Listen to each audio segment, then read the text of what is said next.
Shalom warga kerajaan, kobarkanlah karunia Allah yang ada padamu. Kita melihat itu kehidupan daripada David.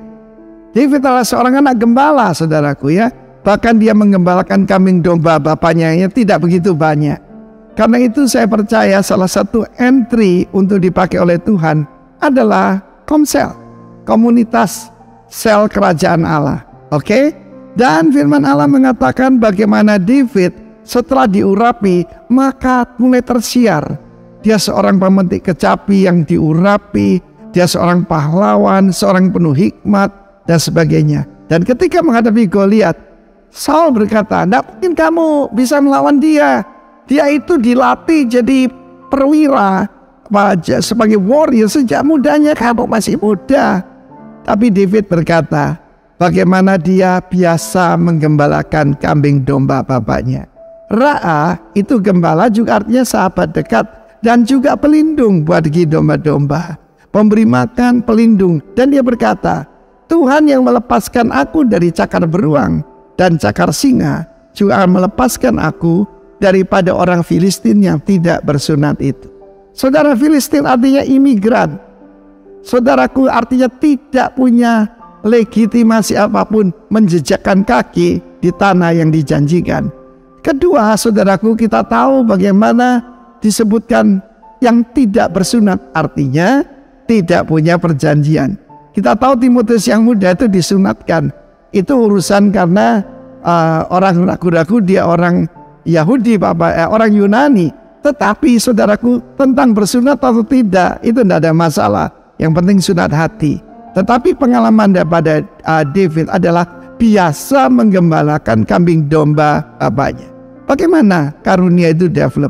Dia tidak pernah tahu bahwa dia punya karunia untuk mengalahkan singa dan beruang itu. Tentu saja supernatural. Dan itu perlu a mighty power yang cuma datang dari Tuhan. Kita lihat bagaimana Simpson, David mengalahkan singa, saudaraku. Singa ini bukan kucing, saudara ya. Bukan kucing besar.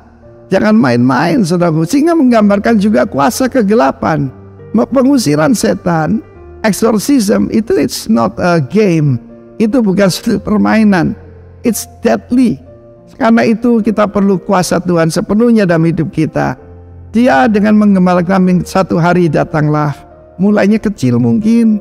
Mulainya cuma anjing hutan. Lalu serigala. Lalu kemudian menghadapi singa dan beruang. Tetapi saudaraku, David disertai oleh Tuhan.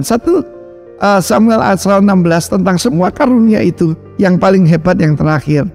Dan Tuhan menyertai David. Tuhan menyertai Yusuf. Dan Tuhan menyertai Anda dan saya. Firman Allah mengatakan bagaimana pengalamannya, his past experience. Dia tahu bagi Tuhan tidak ada masalah, baik kucing ataupun singa. Tidak ada masalah orang biasa ataupun raksasa. Bagi dia nggak ada masalah, sebab itu cuma ciptaan. Dan yang menyertai dia adalah Sang Pencipta. Kenapa Saul melarikan diri? Kenapa kakak-kakak David yang hebat-hebat melarikan diri? Mereka adalah saudaraku, ya, tentara yang terlatih. Tapi mereka tidak diurapi. David tidak profesional tapi diurapi. Kakak-kakaknya profesional tidak diurapi. Dan kalau Saul, maaf, dia mantan diurapi. Tetapi saudaraku, Goliat adalah anti pengurapan, anti Christ. Dan dia dipancung oleh David. Dan tenong atau tempat makanan yang tadi buat ngirim keju diisi kepalanya Goliat, saudaraku, dan diserahkan kepada Raja Saul. Dan kita tahu bagaimana dia diangkat jadi panglima daripada tentara Israel. Belum pernah ikut akademi militer, tetapi begitulah promosi daripada Tuhan. Promosi tidak datang dari timur atau barat atau dari padang gurun, yaitu di selatan, but from the Lord. Anda ingin mengalami extraordinary? Dibaptis engkau di dalam Roh Kudus. God bless you, warga kerajaan. Amin. Shalom. Kurang semangat. Shalom. Puji Tuhan. Saya percaya kita semua yang hadir hari ini akan mendapatkan sesuatu yang baru, dipulihkan dan dijamah oleh Tuhan. Kita satukan hati, kita mau berdoa. Terima kasih Tuhan. Kami bersyukur Tuhan, pada pagi hari ini kami boleh berkumpul Tuhan, berada di dalam rumah-Mu ya Tuhan. Kami bersyukur Yesus.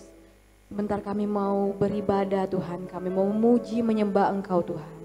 Kau yang jamah setiap kami, Kau yang pulihkan kami Tuhan. Sehingga kami ketika keluar dari tempat ini, kami tidak lagi menjadi orang yang lama. Kami mendapat pengetahuan yang baru ya Tuhan. Mendapatkan kebenaran itu sendiri ya Tuhan yang daripada-Mu. Kau yang urapi setiap kami Tuhan. Di dalam nama Yesus, haleluya. Amin.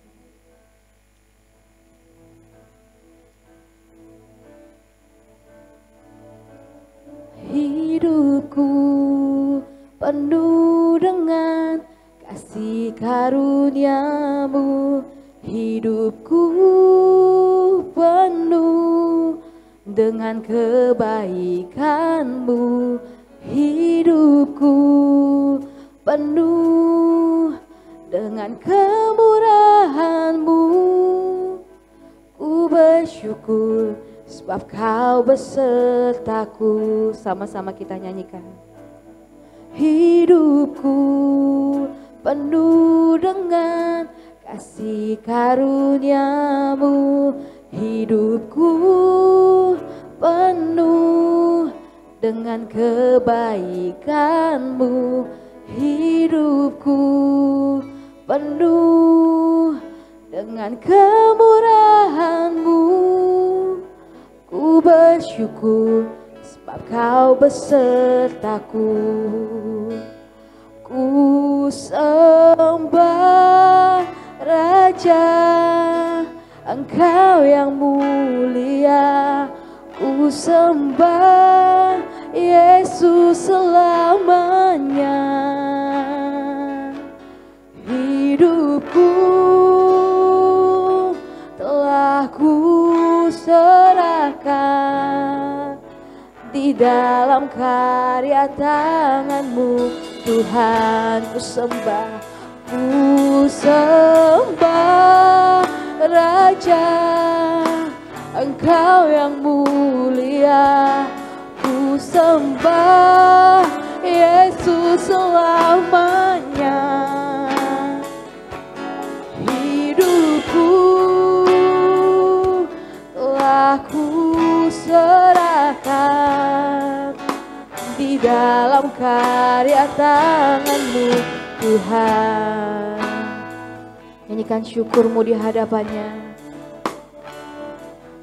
Hidupku penuh dengan kasih karunia-Mu, hidupku penuh dengan kebaikan-Mu, hidupku penuh dengan kemurahan-Mu.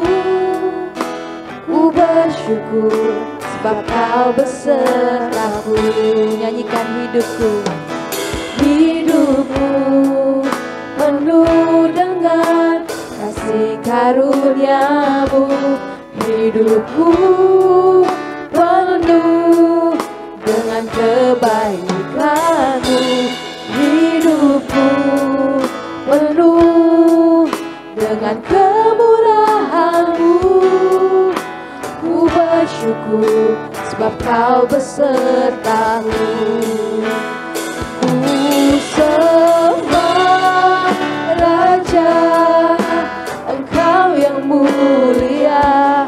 Ku sembah Yesus selamanya. Hidupku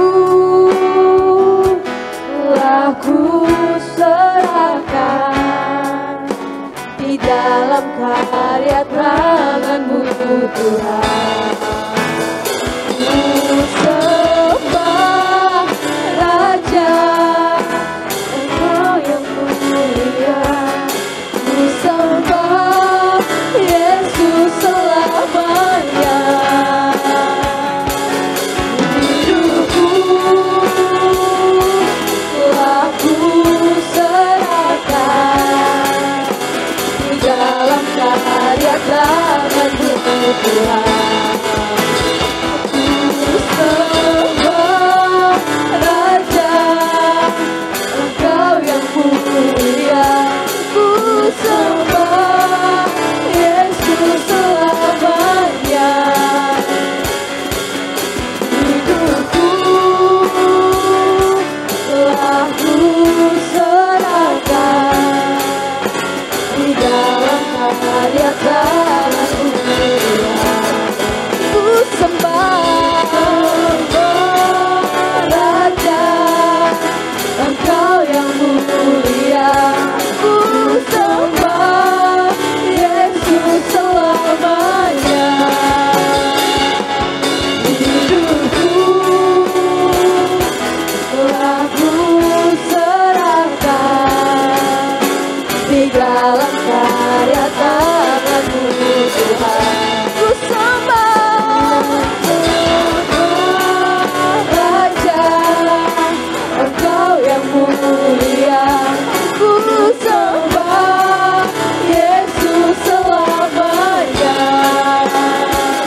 sembah hanya bagimu. Sama-sama kita renungkan semua kebaikan Tuhan dalam hidup kita. Terima kasih Tuhan, terima kasih Yesus buat nafas kehidupan yang Kau berikan Tuhan. Terima kasih Tuhan buat satu hari lagi Tuhan. Kami tidak tahu Tuhan sampai kapan kami ada di dunia ini Tuhan. Tapi Engkau selalu memberikan kami kesempatan demi kesempatan Tuhan. Hidup kami penuh kemuliaan-Mu Tuhan. Hidup kami penuh kemurahan-Mu Tuhan.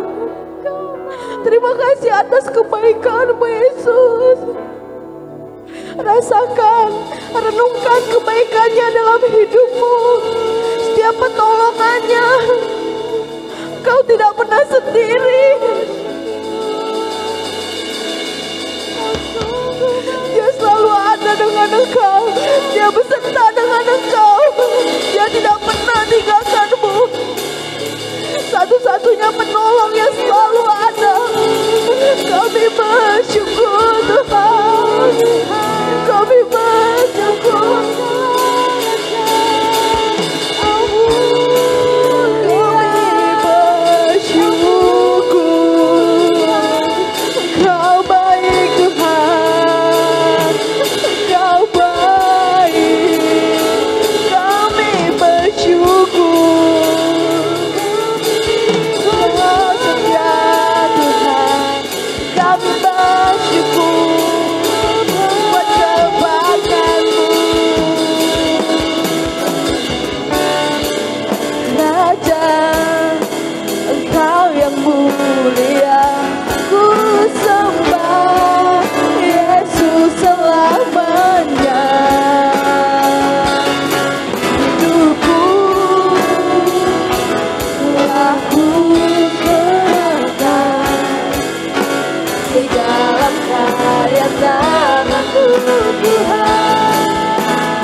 Karya tangan-Mu Tuhan, di dalam karya tangan-Mu Tuhan. Haleluya. Kami bersuka sebab Engkau selalu ada bagi kami Tuhan. Satu-satunya sosok penolong yang setia bagi hidup kami. Ini kami mau bawa sembah dan puji kami Tuhan. Yang terbaik dan yang termanis hanya bagi Sang Raja. Di dalam nama Yesus. Haleluya. Amin.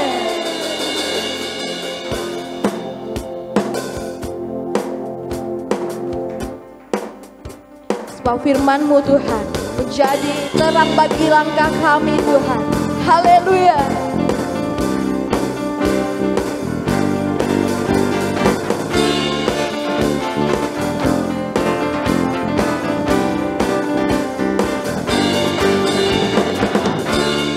Firman-Mu, kebenaran-Mu, itulah kekuatanku. Iman dan keadilan menjadi perlindunganku. Ku tahu lawanku tak berkuasa atasku. Di dalam nama-Mu ku pegang kemenanganku. Sebab itu ambillah senjata Allah di dalam kuasa nama-Nya, dan kan ku injak-injak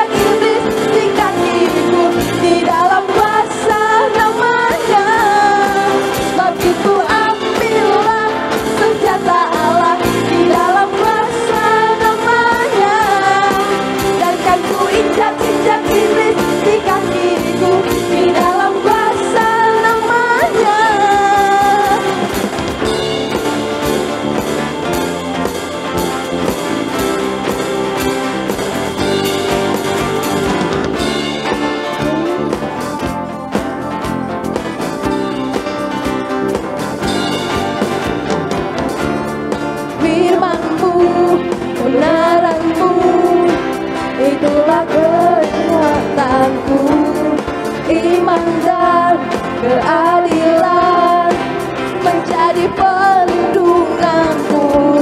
Ku tahu lawanku tak berkuasa atasku, di dalam namamu ku pegang kemenanganku. Sebab itu ambillah senjata Allah di dalam kuasa namanya, dan kan ku injak-injak iblis di kakiku di dalam kuasa namanya. Sebab itu ambillah senjata Allah di dalam kuasa namanya, dan kan ku injak-injak iblis di kakiku di dalam kuasa namanya. Sebab itu ambillah senjata Allah di dalam kuasa namanya, dan kan ku injak-injak iblis di kakiku di dalam kuasa namanya. Sebab itu ambillah senjata Allah di dalam kuasa namanya, dan kan ku injak-injak iblis di kakiku di dalam kuasa namanya. Oh Yesus, Yesus, namanya berkuasa. Oh Yesus, Yesus, ada kuasa dalam namanya. Biar semua yang bernafas datang untuk memuji satu nama saja, Yesus Tuhan. Haleluya.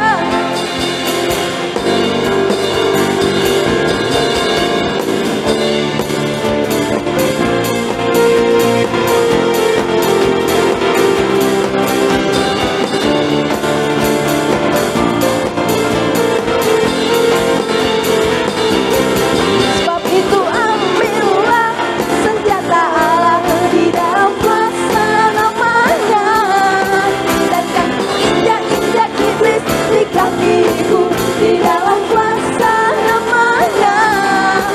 Sebab itu ambillah senjata Allah di dalam kuasa namanya, dan kan ku injak-injak iblis di kakiku di dalam kuasa namanya. Oh Yesus, Yesus, namanya berkuasa. Oh Yesus, Yesus, ada kuasa dalam namanya. Oh,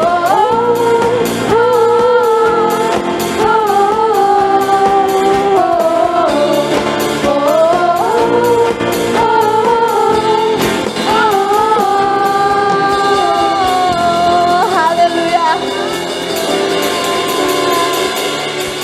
Hati kami percaya Tuhan, sebab Engkau satu-satunya kekuatan bagi kami. Haleluya.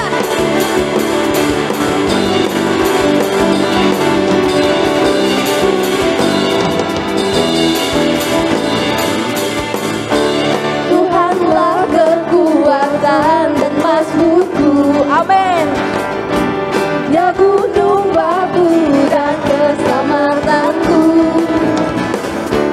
hanya padamu hatiku percaya.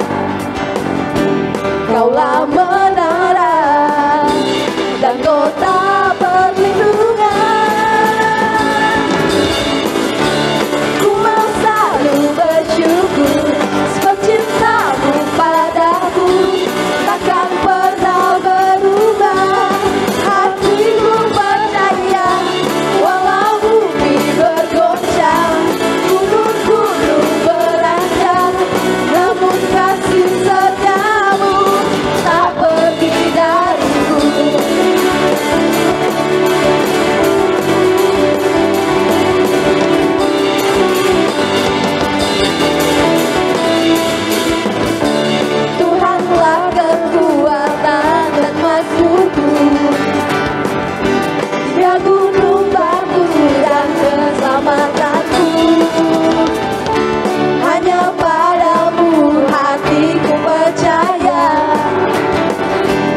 Kaulah menara dan kota perlindungan.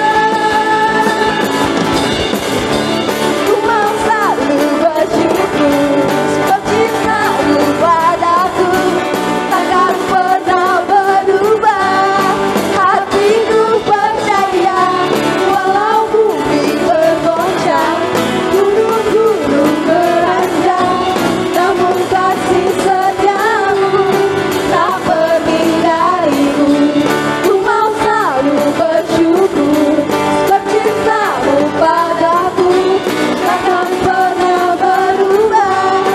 Hatiku percaya walau bumi bergoncang, gunung-gunung beranjak, namun kasih setiamu tak pergi dariku. Haleluya.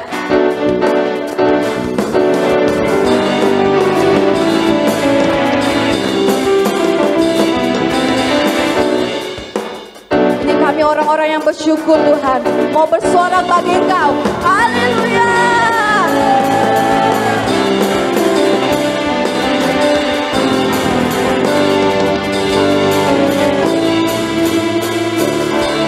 Ku mau selalu bersyukur sebab cinta-Mu padaku takkan pernah berubah.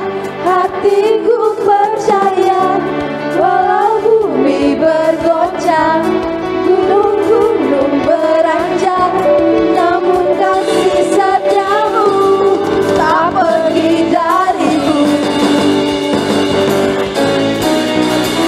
Ku mau selalu bersyukur sebab cinta-Mu padaku takkan pernah berubah. Hatiku percaya walau bumi bergoncang, gunung-gunung beranjak, namun kasih setiamu tak pergi dariku. Ku mau selalu bersyukur sebab cinta-Mu padaku takkan pernah berubah. Hatiku percaya walau bumi bergoncang, gunung-gunung beranjak, namun kasih setiamu tak pergi dariku. Kasih setiamu tak pergi dariku. Kasih setiamu tak pergi dariku.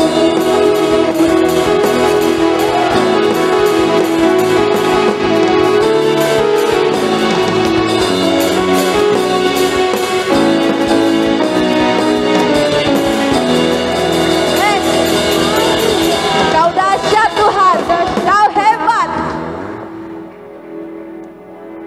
Hanya bersama Engkau Tuhan, kami temukan tenang kami temukan kedamaian kami Tuhan. Sebab Engkau rumah bagi kami Tuhan, tempat kami kembali, tempat kami mengadu, tempat kami mencari penghiburan itu sendiri ya Tuhan. Kami bersyukur Yesus.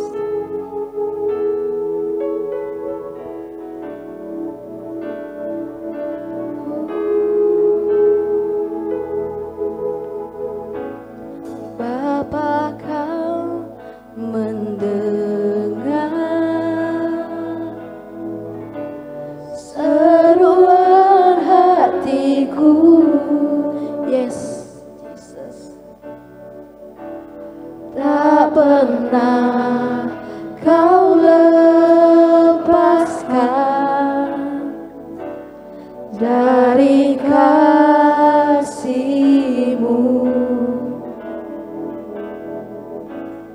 Lewat lembah gelap,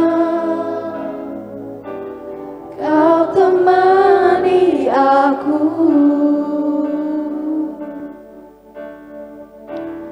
Roh-Mu bekerja selalu untuk kebaikanku. Mengalir kuasa dari tempat maha tinggi, Bapa kekal mulia, Kau hadir di sini, memulihkan hati, menyembuhkan yang terluka. Ku kan tenang bersamamu, Bapa.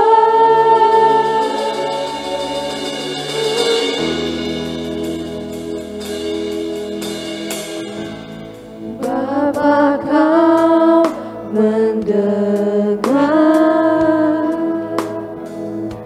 seruan hatiku. Hanya Kau saja, Yesus.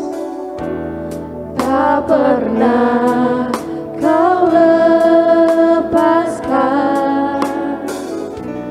dari kasih-Mu. Oh, lewat lembah gelap, Kau temani aku. Roh-Mu bekerja selalu untuk kebaikanku, mengalir kuasa dari tempat maha tinggi. Bapa kekal mulia, Kau hadir di sini, memulihkan hati, menyembuhkan yang terluka. Ku kan tenang bersamamu, Bapa. Mengalir kuasa dari tempat maha tinggi. Bapa kekal mulia, Kau hadir di sini, memulihkan hati, menyembuhkan yang terluka. Ku kan tenang bersamamu, Bapa. Mengalir kuasa dari tempat maha tinggi. Bapa kekal mulia, Kau hadir di sini, memulihkan hati, menyembuhkan yang terluka. Ku kan tenang bersamamu, Bapa.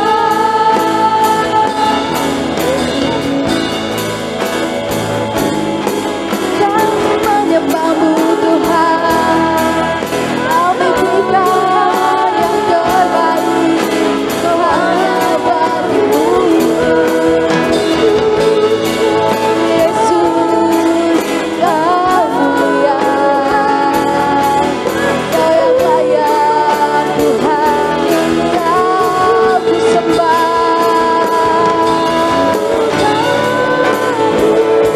Penuhi hati kami, jamah setiap kami, Tuhan. Curahkan urapan-Mu di tempat ini. Kami sembah, kami sembah. Yesus Tuhan, Kau yang terbaik. Kami menyembah-Mu, Tuhan. Kami sembahkan, kami menyembah. Haleluya, Kau baik, Tuhan.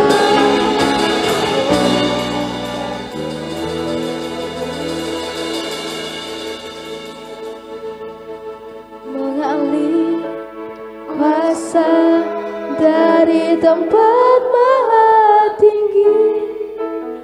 Bapa kekal mulia, Kau hadir di sini, memulihkan hati, menyembuhkan yang terluka.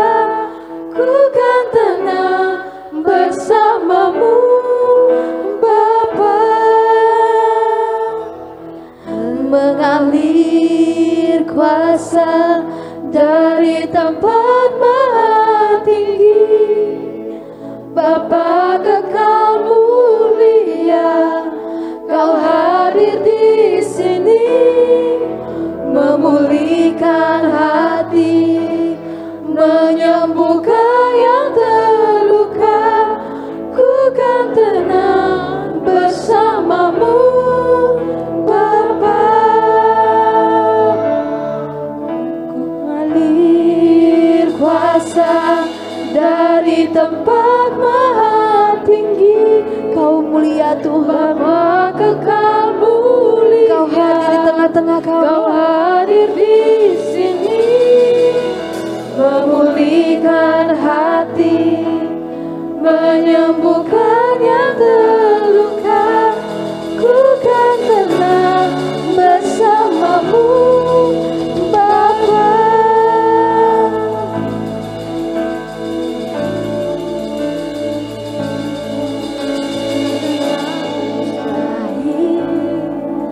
Dan tiada yang sukar bila Roh Allah turut bekerja.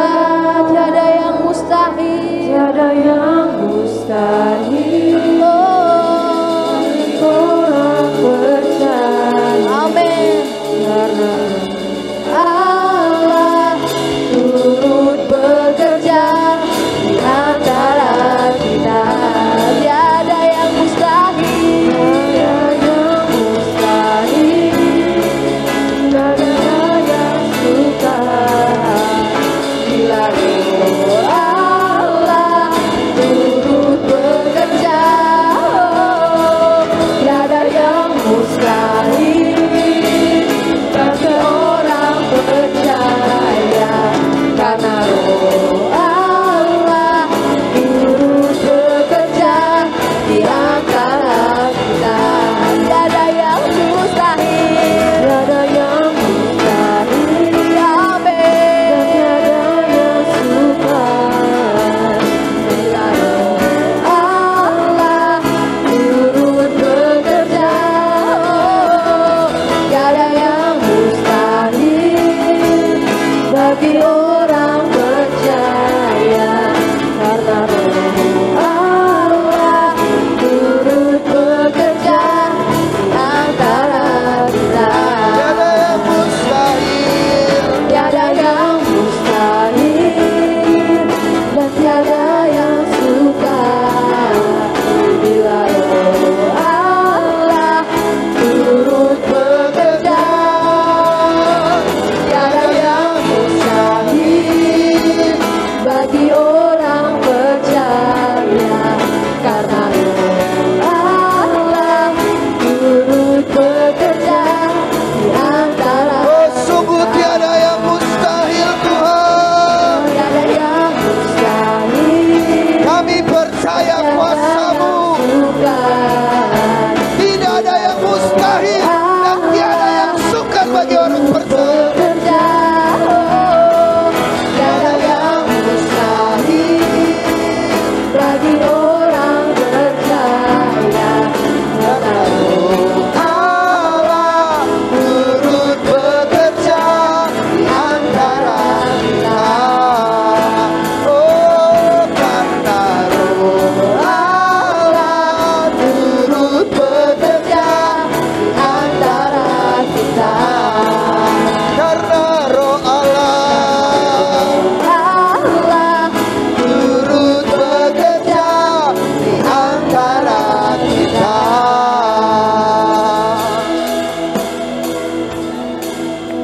Benar Tuhan, tidak ada satu hal pun yang mustahil apabila Roh Allah bekerja di dalam kehidupan kami. Dan tidak ada satu pun yang sukar Tuhan, karena Engkaulah kekuatan kami.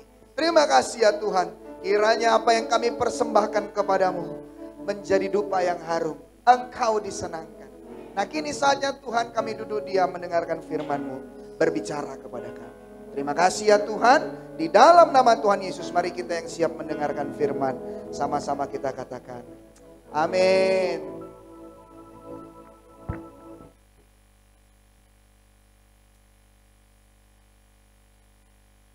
Shalom. Apa kabar? Ini bulan-bulan yang lagi menandakan musim-musim pergantian, di mana kita bisa lihat banyak orang yang mulai sakit, berguguran. Tetapi kita percaya bahwa kita adalah orang-orang yang dilindungi oleh Tuhan, kita diberkati oleh Tuhan, kita dijagai oleh Tuhan. Sakit pun pasti sembuh. Katakan amin. Ya, minggu yang lalu saya sudah sampaikan tentang developing the gift, dan ada beberapa hal yang memang harus kita miliki supaya kita berkembang. Dan minggu yang lalu juga saya sudah bagikan kenapa kita harus berkembang, karena orang tidak peduli siapa kita, tetapi orang melihat, manusia melihat, dan dunia ini tentu melihat apa yang kita miliki. Maka perlu bagi kita untuk mengembangkan diri kita. Ya. Dan kemarin saya di ibadah yang pagi saya menyampaikan ada 2 poin kalau tidak salah. Ya, saya ambil dari khotbah saya 1,5 tahun atau 2 tahun yang lalu. Bagaimana Mount Everest, gunung tertinggi di dunia, itu akhirnya berhasil ditaklukkan oleh seseorang yang bernama Sir Edmund Hillary. Lalu dalam ceritanya bahwa ia sudah mempersiapkan selama 18 tahun lamanya, dia udah prepare banget. Dia udah cari tahu tentang suhu, kondisi geografis, lalu tempat-tempat shelter, pemberhentian, lalu memperhitungkan kira-kira apa sih yang dia bawa. Juga tidak luput daripada persiapannya adalah dia mempersiapkan dirinya supaya ia bisa kuat, tegar, dan sampai di puncak dalam keadaan yang sehat tentunya. Lalu dia melatih dirinya secara fisik, dia latih, dan dia latih. Selama 18 tahun lamanya, dia mempersiapkan itu semua. Nah, artinya adalah setiap kita memang butuh persiapan supaya dapat mengembangkan apa yang kita miliki. Atau kalau kita bicara kita sedang berjalan menuju sebuah puncak, kita berjalan menuju sebuah tujuan, maka tentu kita sangat membutuhkan yang namanya persiapan. Dalam bentuk apapun kita sangat membutuhkan persiapan. Sebagai orang baru menikah atau sebelum menikah, maka kita punya persiapan, cari tahu ini dan itu. Cari tahu nih gedung, catering, dan lain-lain. Setelah menikah kita persiapan lagi bagaimana nanti kalau punya anak. Lalu seandainya kita dalam studi misalnya, sedang sekolah, persiapan menuju ke kuliah, atau kuliah persiapan menuju ke kerja, semuanya butuh persiapan yang sangat matang. Karena setiap langkah kehidupan kita tuh ukurannya adalah hari yang kemarin. Engkau mengalami perubahan, engkau mengalami perkembangan, itu bicara tentang sebuah perbandingan, dan tentu perbandingannya adalah bicara tentang waktu. Maka penting bagi kita itu punya persiapan yang baik. Sir Edmund Hillary akhirnya berhasil sampai ke puncak setelah dia mempersiapkan diri 18 tahun. Durasinya tidak menjadi patokan ya. Setiap kita pasti punya cara-cara yang berbeda, kita juga punya waktu yang berbeda, punya durasi yang berbeda. Ada orang yang bisa jalan sampai ke Palembang dengan jarak tempuh kalau pakai mobil itu sekitar 6 jam.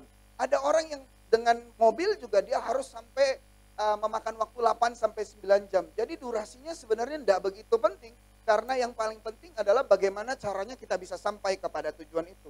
Lalu yang kedua, ini juga penting buat kita mengerti bahwa setiap kita perlu circle yang baik. Setiap kita butuh support system. Nah, Sir Edmund Hillary, dia di dalam persiapannya selama 18 tahun itu, dia cari seorang Sherpa. Dia cari seorang yang sangat mengerti daerah tempat di mana dia mau mendaki. Dia cari orang-orang yang memang dia anggap piawai, mengerti, mahir, dan sangat mengetahui kondisinya supaya mereka bisa berjalan sampai ke puncak dan bisa tiba dengan selamat. Dia cari seseorang yang bernama Tenzing Norgay. Ya, Tenzing Norgay ini adalah orang lokal, anak kampung situ, yang akhirnya menemani si Sir Edmund Hillary. Nah, penting buat kita itu punya circle. Kita punya sahabat, kita punya teman, orang-orang yang support kita. Orang-orang yang terus memotivasi kita, yang terus menguatkan kita. Atau orang-orang yang memang expert di bidang di mana kita mau berkembang. Kalau kita pengen berkembang dalam bidang musik misalnya, maka kita akan cari orang yang expert di bidang musik. Orang-orang yang memang punya kemampuan, orang-orang yang memang punya kapabilitas, orang-orang yang memang Ya, orang-orang yang punya kemampuan untuk membentuk karakter kita, membentuk diri kita sehingga diri kita itu siap sampai kepada puncak. Penting buat kita menyadari bahwa sampai kepada puncak itu lebih gampang daripada bertahan di puncak. Dengan karunia yang Tuhan berikan, dengan persiapan yang sudah kita siapkan, dengan support system yang kita miliki, kita bisa sampai ke puncak. Dalam karir kehidupan kita, dalam apapun saja. Tetapi yang bikin kita bertahan ada di atas, itu adalah karakter kita. Maka support system ini menjadi bagian yang sangat penting. Karena orang-orang di sekitar kita lah yang sedikit banyak, atau bahkan saya mau bilang lebih banyak lagi, itu membentuk diri kita. Supaya apa? Waktu kita sampai kepada puncak karir kehidupan kita dalam segala bidang, kita tetap punya karakter yang baik. Nah, yang ketiga yang belum saya sampaikan di minggu yang lalu di ibadah pagi ini, itu adalah tentang spirit yang never give up. Boleh satu slide sebelum ini nih. Nah, bukan, yang tadi. Nah ini. Jadi ceritanya si Sir Edmund Hillary pada musim semi 1953, dia di bawah komando Kolonel John Hunt. Dia membawa John Hunt ini membawa sejumlah pendaki ternama yang berangkat, berarti bukan cuma Sir Edmund Hillary, tetapi di sini ada George Lowy, ada Charles F. Evans, Tom Bourdillon, dan Tenzing Norgay. Inilah orang lokal itu. Nah, pada 26 Mei, Charles Evans dan Tom Bourdillon melakukan manuver pertama. Jadi yang duluan berangkat itu bukan Sir Edmund Hillary, tetapi yang berangkat duluan itu Charles Evans dan Tom Bourdillon melakukan manuver pertama untuk mencapai puncak. Namun pada ketinggian 28.700 kaki, sekitar 101 meter dari puncak, atau ketinggian 8.748 meter, mereka kelelahan dan salah satu set oksigen mereka tidak berfungsi. Keduanya pun sepakat untuk kembali. Jadi yang kembali itu ada Charles Evans dan ada Tom Bourdillon. Mereka kehabisan supply. Mereka persediaan oksigen mereka tuh rusak. Ya, setelah dalam perjalanan itu ternyata mereka akhirnya memutuskan untuk kembali. Mereka memilih untuk turun. Lalu di sini disebutkan bahwa Bourdillon menyebut itu adalah keputusan yang selalu disesalinya. Dia tidak tahu kalau ternyata udah tinggal 101 meter lagi dia sampai di puncak. Kemarin saya ada tampilkan sebuah foto. Ada enggak Mas Inil yang gali diamond itu?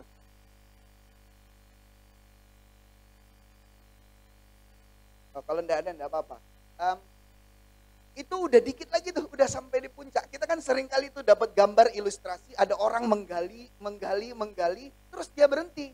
Padahal ternyata diamondnya, harta karun yang dia tuju, tujuannya untuk mendapatkan apa yang dia harapkan dengan menggali itu ternyata udah tinggal dikit lagi. Dan dia memilih untuk berhenti. Nah, seperti gambaran ini. You never know how close you are. Pada saat itu mereka tidak tahu kalau mereka udah 101 meter lagi sampai di puncak. Nah, never give up on your dreams. Kita tidak boleh berhenti. Kita tidak boleh menyerah. Di dalam proses kehidupan kita, perjalanan kehidupan kita sampai kepada puncak, tentu kita akan menghadapi rintangan demi rintangan. Tentu kita akan kelelahan atau bahkan mungkin kita kekurangan supply, atau mungkin kita sudah sampai di titik di mana, oh aku udah tidak sanggup lagi. Nah pada saat itu, mereka jalan duluan tuh kan. Pada saat itu Sir Edmund Hillary dan beberapa teman yang lain termasuk Tenzing Norgay tentunya, tentu berjalan di trek yang sama. Waktu itu otomatis Sir Edmund Hillary juga melihat, wah ini Charles Evans, Tom Bourdillon udah mulai kehabisan tenaga. Kita kalau misalnya ngelihat orang yang capek, orang yang lemes, orang yang lesu, orang yang udah patah semangat, sementara rintangannya sama, itu mempengaruhi pikiran kita. Gawat. Saya percaya bahwa Sir Edmund Hillary pun merasakan hal yang serupa. Dia hampir ada di dalam titik di mana ya udahlah aku juga nyerah. Jangan-jangan kalau misalnya aku naik lagi ini aku bakal selesai. Aku enggak kuat lagi. Lihat mereka teman-temannya yang udah mulai lemah, terkulai. Mungkin ada pilihan di dalam pikiran dari Sir Edmund Hillary, ya udah aku stop aja. Tetapi ternyata ini waktu seandainya Sir Edmund Hillary pun mengambil keputusan yang sama, saya rasa dia pun akan menganggap ini sebagai keputusan yang selalu dia sesali. Nah di dalam perjalanan kehidupan kita, Waktu kita menyerah itu adalah waktu-waktu di mana kita disebut sebagai seorang yang gagal. Karena seorang yang gagal itu tidak boleh disebut kau gagal. Kau tidak bisa kalau seandainya kita tidak berhenti mencoba. Selama kita masih terus berjuang, selama kita masih terus melakukan segala daya dan upaya di dalam proses kehidupan kita untuk terus berjalan, maka kita masih disebut sebagai orang yang punya harapan. Selama kita terus berjuang, kita adalah orang-orang yang punya harapan. Kita boleh kehilangan apapun. Ya mungkin kita bilang lah, kayak Charles Evans, Tom Bordillen, dia kehilangan supply, kehilangan tenaga, dia mungkin kehilangan oksigen, kehabisan oksigen. Mungkin sudah ya segala hal yang dia harapkan ternyata itu tidak seperti yang dia pikirkan. Oh ternyata tidak bisa, sulit ini. Padahal udah persiapan dengan matang. Segala apa yang dia rencanakan ternyata tidak berjalan seperti apa yang dia pikirkan. Tetapi kita memang oke, kita boleh kehilangan itu semua. Tetapi harapan kita tidak boleh kehilangan. Setiap kita orang-orang yang masih hidup, maka kita semua adalah orang-orang yang berpengharapan. Dan Tuhan kita, dia adalah Tuhan yang menjawab setiap pengharapan kita dan dia tidak pernah mengecewakan kita. Boleh tolong tampilin, Mil? Ya. Ini yang perlu kita miliki. Sampai di sini aja dulu, sampai Pengkhotbah 11 ayat 6. Never give up spirit. Firman Tuhan dalam Pengkhotbah 11 ayat yang ke-6. Taburkanlah benih pagi-pagi hari dan janganlah memberi istirahat kepada tanganmu pada petang hari. Karena engkau tidak mengetahui apakah ini atau itu yang akan berhasil atau kedua-duanya sama baiknya. Jadi pagi-pagi hari itu sampai ke petang hari itu bicara rentang waktu. Ya, umumnya manusia kerja itu dari pagi sampai sore umumnya ya. Tapi memang ada yang shiftnya berbeda, hanya durasi jamnya mungkin sama 8 sampai 10 jam. Nah kalau bicara tentang pagi-pagi hari, ini bukan bicara tentang pagi. Beda, pagi-pagi dengan pagi itu beda. Jadi kalau pagi itu matahari mungkin sudah terbit. Tapi kalau pagi-pagi itu lebih daripada pagi. Ada penekanan, ada pengulangan pagi-pagi. Jadi bukan cuma sekedar pagi. Ini rentang waktunya bukan waktu yang normal. Pagi-pagi sampai ke petang. Petang itu bukan sore. Petang itu di atas jam 6 sore. Coba searching, saya coba searching di googling. Saya lihat jam berapa sih sebenarnya petang itu. Kapan sih durasi waktunya petang itu kapan sih? Saya mendapatkan bahwa petang itu di atas 6.30 sore. Artinya kalau dimulai dari pagi-pagi, bukan pagi ya, dimulai dari pagi-pagi sampai kepada petang, itu bicara tentang waktu yang sangat panjang dan bukanlah waktu kerja yang normal. Nah saya mau bilang, di dalam perjalanan kehidupan kita, waktu kita mau mengembangkan apa yang Tuhan percayakan dalam hidup kita, entah bisnis, pekerjaan, studi, keluarga, pelayanan, dan lain-lain lah secara umum. Dengan karunia yang daripada Tuhan tentunya, maka di dalam proses itu, engkau haruslah tidak berhenti mengerjakan apa yang engkau mampu untuk lakukan secara maksimal. Terus, lakuin terus. Tidak tahu nih yang mana yang berhasil, tidak tahu. Tetapi kita tidak boleh berhenti. Kita bilanglah kayak yang tadi ilustrasi gambar tadi, waktu ditangkul, tentu cangkulnya itu tidak satu gaya. Tentu cangkulnya mungkin kalau misal awalnya masih memang benar-benar seperti om yang benar untuk mencangkul. Udah mulai lelah, udah mungkin dengan segala gaya yang lain. Atau mungkin udah tidak sanggup lagi pegang cangkul, udah pakai tangan, kais. Tapi tidak tahu mana yang baik kan memang. Kita tidak perlu, kadang-kadang kita juga ada di posisi kita tidak perlu tahu apa yang baik. Tetapi kita terus dengan tunduk, dengan taat, melakukan pekerjaan-pekerjaan yang baik. Sampai kita melihat hasil-hasil yang baik. Ini yang menjadi perbedaan kita dengan orang-orang lain. Kita diperintahkan untuk lebih. Kita diperintahkan tidak bisa jadi orang-orang yang standar. Orang-orang yang standar itu melakukan hal-hal yang standar. Orang-orang yang normal itu melakukan hal-hal yang normal. Tetapi firman Tuhan berkata apa? Kepada setiap kita yang diberikan lebih, kita dituntut lebih. Kita ini menerima hal yang lebih daripada orang di luar sana. Yaitu kita menerima kasih karunia Tuhan. Dan kita terima keselamatan yang daripada Tuhan. Yesus mati buat kita, amin. Amin. Sehingga apa yang kita terima itu menjadikan kita orang-orang yang spesial. Menjadikan kita tuh orang-orang yang lebih daripada manusia pada umumnya. Maka saya mau berkata, selama kita masih punya nyawa, masih punya hidup, berarti masih ada harapan. Saat engkau mengetahui engkau punya harapan, engkau tidak pernah boleh menyerah. Saat engkau menyerah, engkau akan mengalami penyesalan. Saat engkau menyerah, kita bilanglah kita tahu lah ya, jaraknya udah deket. Atau mungkin kita bilang kita tahu lah ya, durasinya masih panjang. Tahu tidak tahu, waktu kamu menyerah, kamu tetap akan mengalami penyesalan. Untuk hal yang baik ya, tapi kalau untuk yang buruk ya tentu menyerah itu adalah hal yang baik. Tetapi kita bicara lebih kepada mengembangkan apa yang Tuhan berikan dan percayakan kepada kita. Dan ini adalah suatu hal yang baik. Menjadi sebuah tujuan yang baik.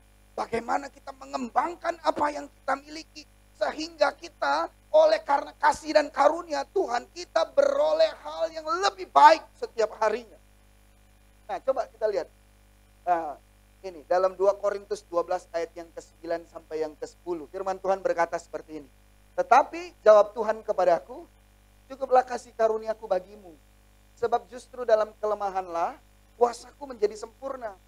Di dalam kelemahan kita, di dalam penderitaan kita, di dalam proses kita menghadapi rintangan demi rintangan. Justru waktu kita dalam keadaan yang lemahlah, kekuatan Tuhan semakin kita alami. Kadang-kadang waktu kita dalam kondisi yang tidak lemah, kita tuh bedanya bukan tidak mengalami, tetapi tidak menyadari. Tuhan tetap bekerja di dalam kehidupan kita, dalam segala aspek hidup kita, dalam segala keadaan. Tetapi di dalam penderitaan, di dalam kelemahan, di dalam apa kita bilangnya, di dalam rintangan, badai atau apapun itu, kita lebih menyadari kalau Dia bekerja. Makanya bersyukurlah apabila di dalam proses kehidupan kita mencapai puncak karir dalam segala hal, engkau menghadapi penderitaan. Karena di situ kita akan menyadari betapa besar kuasa Tuhan yang Tuhan nyatakan di dalam kehidupan kita. Coba lihat lagi. Sebab itu terlebih suka aku bermegah atas kelemahanku, supaya kuasa Kristus turun menaungi aku. Karena itu aku senang dan rela di dalam kelemahan, di dalam siksaan, di dalam kesukaran, di dalam penganiayaan dan kesesakan oleh karena Kristus. Sebab jika aku lemah, maka aku kuat. Kuatnya karena apa? Karena Tuhan. Kita mendapatkan kekuatan yang baru dari Tuhan. Sehingga seandainya pun dalam proses hidup kita akhirnya kita sampailah ke puncak karir, pelayanan, bisnis dan lain-lain. Ya, ini umum ya. Sampailah kita di dalam puncak karir. Dengan adanya penderitaan, rintangan, halangan itu. Dengan adanya kelemahan-kelemahan waktu kita menghadapinya. Dan kekuatan Tuhan yang memampukan kita melalui satu persatu rintangan itu. Kita tidak punya opsi untuk menjadi sombong. Karena apa? Karena Tuhan yang buat kita sampai ke puncak. Karena Tuhan yang bawa kita sampai ke puncak. Karena Tuhan yang bikin kita naik. Karena Tuhan yang jadikan kita kepala. Bukan karena hebat kita. Ini yang membedakan kita bahwa kita adalah orang-orang yang mendapatkan kepercayaan. Berupa kasih karunia. Berupa pemberian. Dan kita mengelolanya dengan baik. Dengan tujuan nama Tuhan saja yang dipermuliakan. Bukan kita. Waktu kita sudah mampu punya talenta, bisa bermain ini dan itu. Dan sampailah di level di mana kita juara satu, jago ini, jago itu, terkenal sampai di mana-mana. Kalau kita tahu bahwa di dalam kelemahan kita, kuasa Tuhan bekerja. Di dalam setiap perjuangan yang ia sedang hadapi dalam proses mengembangkan talenta demi talentanya. Dia menyadari bahwa ini karena Tuhan. Sampai di puncak pun dia tidak akan sombong. Sampai di puncak pun dia tetap akan punya hati seorang hamba. Sampai di puncak pun kamu akan mengerti bahwa apa yang kamu miliki ini berasal dari Tuhan. Bukan dari diri dan pencapaian kita. Ini penting untuk kita sadari. Dan kita lihat Bob Dylan, Charles Evans dalam perjalanan naik ke puncak. Mereka menyerah. Tetapi kita harus sama seperti Sir Edmund Hillary. Yang terus punya semangat pantang mundur. Yang terus punya semangat pantang menyerah. Sekalipun beribu-ribu rebah. dan beribu-ribu rebah. Ya 10.000 berarti. Kita bilanglah semua orang rebah, orang gugur, orang kalah di dalam medan pertempuran, dalam medan pertandingan iman ini. Banyak orang berguguran. Ya kita tetaplah menjadi orang yang tidak menyerah. Karena kita tahu ada sumber pengharapannya, itu dia Yesus Kristus Tuhan yang tidak pernah kecewakan kita. Nah, untuk pembahasan ini saya punya satu poin tambahan. Maksudnya hal ini masih berkaitan sebenarnya dengan poin pertama, kedua, dan ketiga. Dan ini saya dapatkan setelah hari Kamis atau Jumat gitu. Saya menyadari, oh ternyata anak kami, Rasial itu berkembang. Dan ternyata perkembangan yang dia alami itu merupakan perkembangan zaman juga. Itu juga merupakan perkembangan sistem. Ya, makanya kenapa kita harus berkembang? Karena memang dunia berkembang. Kalau kita tidak berkembang, gawat. Boleh, next. Apa yang perlu kita miliki untuk berkembang? Yang pertama adalah belajar, yang berikutnya adalah belajar atau menerima didikan. Nah, saya ambil ini kisah dari, tidak kelihatan kayaknya ini. Kelihatan enggak? Tolong diganti. Kisah para Rasul yang ke-7 ayat 20-28. Ya, ini perjanjian baru, tapi kisahnya masih kisah cerita yang lama. Ini cerita tentang Musa. Ya, Musa adalah orang yang berkembang. Amin. Kita melihat bagaimana kisah Musa itu dia lahir di dalam masa pemerintahan Firaun. Firaun yang tidak mengenal Yusuf. Jadi jahatnya minta ampun, dikasih pekerjaan kerja paksa dengan begitu berat, begitu sulitnya bangsa Israel. Tetapi bangsa Israel tetap mengalami pertumbuhan, tetap berkembang. Malah makin banyak jumlah bilangan orang Israel yang akhirnya bikin Firaunnya cemas. Ini orang kok makin banyak. Akhirnya dibuatlah sama Firaun itu, setiap anak cowok yang lahir dalam keluarga Israel, itu cowok-cowok itu harus dibunuh dengan dilempar di Sungai Nil. Pokoknya harus dibunuh. Kalau yang cewek lahir tidak apa-apa. Lalu lahirlah seorang yang bernama Musa. Dia lahir dari seorang keturunan Lewi, mamanya orang Lewi, papanya juga orang Lewi, namanya Amram dan Yohebed. Ya, berarti ini cucunya Bu Tabita nih, Bu, karena anaknya Yok tuh, Musa. Ya. Amram dan Yohebed. Nah, lalu dalam cerita itu sempatlah Musa ada di dalam di bawah penjagaan bapaknya selama 3 bulan. Si Firaun ini nyuruh bidan-bidan, suruh bidan semua pokoknya yang lahir dari orang-orang Israel, yang laki-laki harus dibunuh. Tetapi bidan-bidan ini takut akan Tuhan, ya kurang lebih seperti itulah. Lalu dibuatlah alasan, katanya orang Israel ini kuat-kuat, kami belum datang, dia udah lahir. Jadi ya selamatlah mereka, kurang lebih kayak gitu. Lalu dibuanglah karena posisinya mereka sudah mulai ketakutan, takut dibunuh anaknya. Jadi dibuanglah dalam tanda kutip, maksudnya dibuang, ditaruh di dalam aliran air, sungai. Lalu si Musa itu ada di dalam sana dan ternyata Musa ini kedapatan oleh seorang putri Firaun. Nah, disinilah ceritanya. Pada waktu itulah Musa lahir dan ia elok di mata Allah. Ya, 3 bulan lamanya ia diasuh di rumah ayahnya. Lalu ia dibuang. Tetapi putri Firaun memungutnya dan menyuruh mengasuhnya seperti anaknya sendiri. Jadi diasuh seperti anaknya sendiri. Bilang, ya. 22. Dan Musa dididik dalam segala hikmat orang Mesir, dan ia berkuasa dalam perkataan dan perbuatannya. Ya, dalam hal ini saya mau bilang bahwa Musa ini adalah orang yang beruntung. Ini ceritanya kalau kita baca ke bawahnya lagi, itu akan kita tahu bahwa ternyata sampai usia yang 40 tahun sebelum dia pergi keluar dari Mesir oleh karena hal yang nanti kita akan baca, kita menyadari bahwa dia satu-satunya orang Israel yang dapat pendidikan. Dia satu-satunya orang Israel di mana orang Israel itu disuruh cuman kerja, ya dibuat jadi bodoh lah kita bilang. Itu sementara Musa itu malah dididik, diajari, diperlengkapi dengan fasilitas kerajaan Mesir. Dia diambil oleh seorang putri Firaun. Berarti kondisinya nyaman, aman, dan terdidik dengan baik. Dia ini orang yang pinter ternyata. Lalu di sini dibilang, dan ia berkuasa dalam perkataan dan perbuatannya. Awalnya saya mengertinya bahwa Musa ini adalah memang orang yang tidak petah lidah katanya. Benar ya? Saya pikir juga Musa ini tidak pinter ngomong. Ternyata dia di antara orang-orang Mesir yang dia mau pimpin untuk diselamatkan keluar dari Mesir. Justru dia ini sebenarnya orang yang paling pinter. Ternyata dia ini orang yang paling terdidik sebenarnya. Kalau dalam terjemahan bahasa yang lain, saya menemukan bahwa ada tertulis, si Musa ini disebut sebagai eloquent orator. Eloquent orator. Eloquent orator itu boleh enggak Nil? Bisa enggak tolong ditampilin? Eloquent dalam searchingan bahasa ini aja, terjemahan Google aja. Eloquent narrator. Nah, ini mengubah pandangan saya. Ternyata Musa itu dari kecilnya dididik dengan baik dan dia bukanlah orang yang tidak bisa ngomong. Dia bukanlah orang yang tidak petah lidahnya. Dia bukanlah orang yang tidak punya kemampuan untuk mempengaruhi orang dengan perkataannya. Tetapi kita akan baca dulu selanjutnya sebelum Daniel dapat. Yang 23, pada waktu ia berumur 40 tahun, timbullah keinginan dalam hatinya untuk mengunjungi saudara-saudaranya, yaitu orang-orang Israel. Dari kecilnya saya percaya bahwa si Musa ini sudah diajarin, sudah dikasih tahu, kau ini sebenarnya orang Israel. Kau ini sebenarnya orang Ibrani.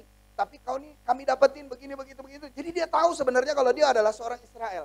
Nah lalu ayat 24, ketika itu ia melihat seorang dianiaya oleh seorang Mesir. Lalu ia menolong dan membela orang itu dengan membunuh orang Mesir itu. Pada sangkanya saudara-saudaranya akan mengerti bahwa Allah memakai dia untuk menyelamatkan mereka.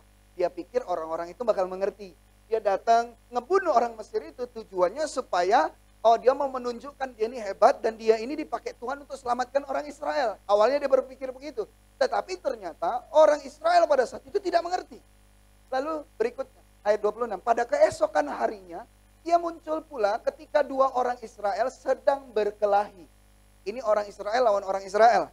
Dia datang dan dia bilang, dibilang di sini dia berusaha untuk mendamaikan mereka.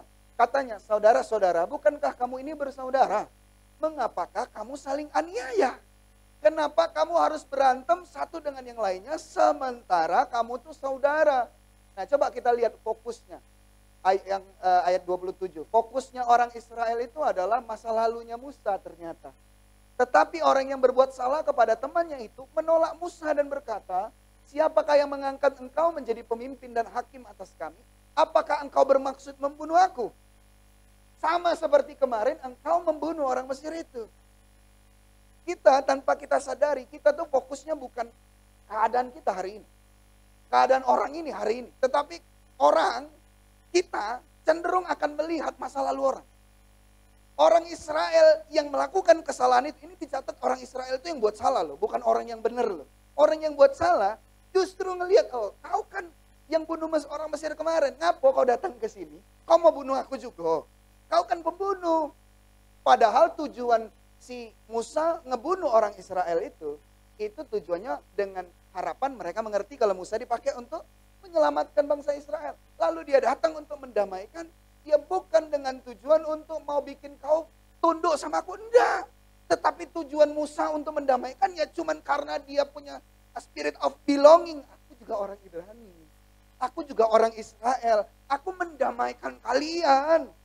Tapi ternyata apa? Yang dilihat adalah masa lalunya. Ini sebenarnya normal dan ternyata ya ini yang akhirnya menyebabkan Musa seseorang yang eloquent narrator. Ada enggak? Oh, bukan speaker tapi orator. Dari kata orasi. Eloquent orator itu orang yang menyuarakan, ya. Orasi itu bentuk suara kita. Kayak kita biasanya kalau orator itu misalnya ada demo nih, pemimpinnya itulah seorang orator atau orang yang memproklamasikan itu juga bisa disebut sebagai seorang orator. Jadi orang yang berbicara dengan lantang. Nah, bisa ada dapatnya? Belum dapat ya? Oke. Nah, dari hal ini saya mau kita belajar sama-sama bahwa ternyata untuk menjadi berkembang itu kita butuh sekali untuk menerima didikan. Kita butuh sekali untuk menerima pelajaran atau dalam bahasa sederhananya kalau mau berkembang kamu belajar. Hanya sesederhana itu.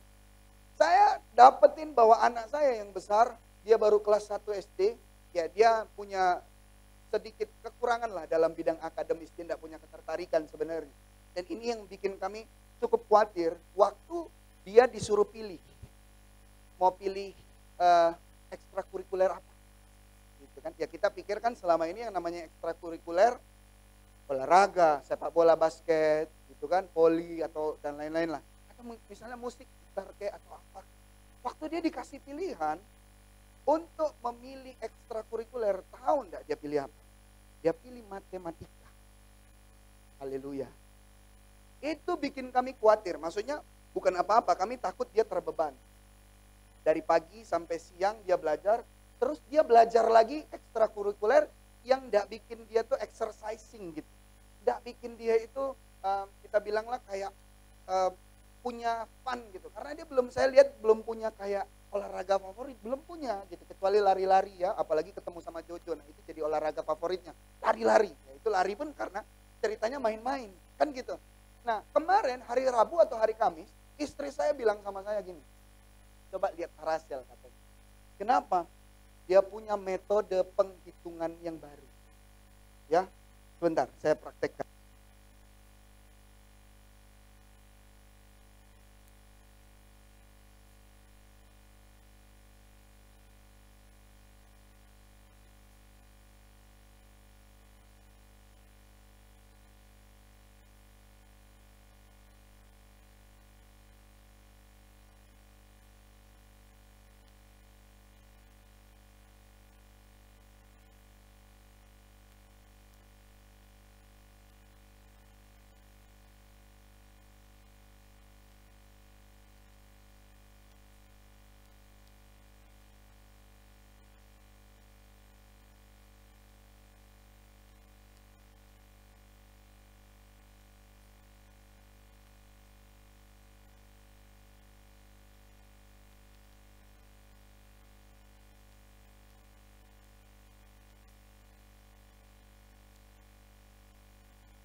Kalau ternyata metode penghitungan pun udah bukan cuma perkalian 9. Ada perkalian 7. Dan anak saya ajarin saya, dia bilang begini. Kalau 7 kali 7 berarti 7, berarti ini 7, 7 ini. Berarti yang di bawah ini 4, 40. Ini 3, 3 kali 3 berarti 9. 40 tambah 9 berarti 49. Itu perkalian 7. Saya baru sadar. Saya dengan bangganya cerita. Dengan Peter. Ternyata ada metode perkalian baru. Hah, yang mana kok? Terus setelah saya jelasin seperti tadi, oh ya, saya juga tahu yang lain. Loh, ternyata ada juga yang lain katanya. Jadi gini, ada perkalian sah. Perkalian tiga, ada perkalian sah. Kalau kalau tiga kali tiga, ya, tiga kali tiga, kali tiga kali tiga,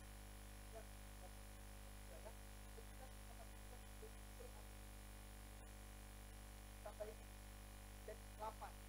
Lalu yang bawah perkalikan. Kalikan 1 berarti 8 tambah 11 dan 11 kali jadi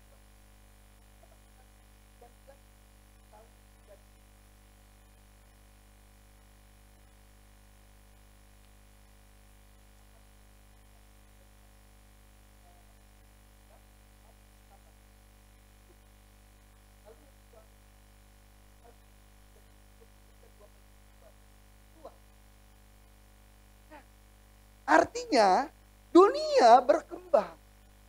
Kalau kita tidak belajar, kita tidak akan berkembang. Amin. Musa itu disebut sebagai orang yang dididik dengan hikmat dari Mesir. Kita tidak usah peduli mau dia Mesir, mau dia masa lalunya seperti apa. Seharusnya kita tidak perlu peduli. Yang penting apa? Didikannya. Ya walaupun umumnya manusia akan melihat masa lalu seseorang. Seperti orang itu akan lihat, kau kan dulu pembunuh, kau mau bunuh aku juga? Misalnya hal yang seperti itu. Tetapi fokus kita itu adalah penting, yaitu tentang tujuan. Tujuan Musa dididik itu adalah rencana Tuhan. Dia adalah orang yang Tuhan akan pakai menyelamatkan bangsa Israel. Tetapi ternyata penolakan yang dia alami itu berdampak luas dan besar. Kita lihat, eloquent orator. Ini artinya yang pertama, having or exercising the power of fluent. Power of fluent itu kemampuan untuk mempengaruhi. Ya, forceful itu memaksa. Dan appropriate speech berarti dia ini punya kemampuan berbicara dengan appropriate, dengan keadaan yang baik. Dia ini sebenarnya pinter ngomong. Karena apa? Karena dididik. Nggak usah ngomong tentang nggak usah ngomong tentang karena dididik lah ya. Karena orang-orang yang di luar sana yang akan dia pimpin, Israel pada saat itu bukan orang yang terdidik. Kenapa bisa dibilang kayak gitu? 400-an tahun lamanya mereka dipaksa kerja. Jadi dijadiin bodoh. Otomatis kalau kita orang yang dididik ketemu sama orang yang kita bilanglah tidak dididik, yang dibiarkan menjadi bodoh, otomatis kita lebih pintar. Normal kan? Dia disebut sebagai eloquent orator. Oratornya tuh jelas dalam terjemahan bahasa Inggris, orator. Seseorang yang berorasi. Orasi itu bicara tentang jumlah orang yang banyak. Bukan ngomong one by one. Artinya apa? Musa ini dari mulanya, dia ini orang yang pintar ngomong. Tapi karena penolakan, gambar dirinya rusak. Karena ditolak oleh bangsa Israel, bangsanya sendiri. Yang seharusnya menjadi yang terdekat di dalam kehidupannya. Justru akhirnya itulah yang akan merusak dirinya. Apa yang Tuhan sudah berikan, Tuhan sudah siapkan pun akhirnya jadi hilang. Umur 40 tahun kembali ke sana. Umur 40 tahun dia mencoba untuk deketin bangsa Israel. Ya kan? Di saat itulah akhirnya di usia yang ke-40 juga Musa kabur. Kenapa? Karena ditolak. Setelah itu 40 tahun kemudian bagaimana? 40 tahun kemudian ketemu Tuhan. Dibilanglah sama Musa, "Oh, kenapa sih kau pilih aku Tuhan? Aku loh enggak bisa ngomong. Aku loh enggak bisa ngomong loh. Aku loh tidak petah lidah loh. Aku enggak pintar loh. Aku enggak bisa lah meyakinkan orang Israel itu." Padahal sebenarnya dia terdidik dengan baik. Tetapi karena gambar dirinya rusak oleh karena karena penolakan lingkungan sekitarnya. Saya bilang itu orang dekat ya, karena orang Ibrani kan. Itu orang dekatnya. Akhirnya mengubah dia selama 120 tahun lamanya gambar dirinya rusak. 40 tahun masih di Mesir. 40 tahun dia mengembalakan kambing domba mertuanya. Dan dipanggil Tuhan menyelamatkan bangsa Israel. Di saat itu dia masih bilang, aku tidak punya kemampuan. Tuhan kasih dia Harun untuk jadi penyambung lidahnya. Keluarlah bangsa Israel. Waktu mimpin bangsa Israel terjadi juga masalah. Kenapa? Karena dia karena gambar dirinya rusak. Dia tidak mampu memimpin bangsa itu akhirnya dengan baik. Padahal bangsa itu cuma ngulang-ngulangin hal yang sama aja. Cuma ngomongin hal-hal yang serupa aja. Kenapa sih kau bawa aku ke sini? Aduh, aku cuma minta ini loh, hal-hal yang sangat sederhana sekali.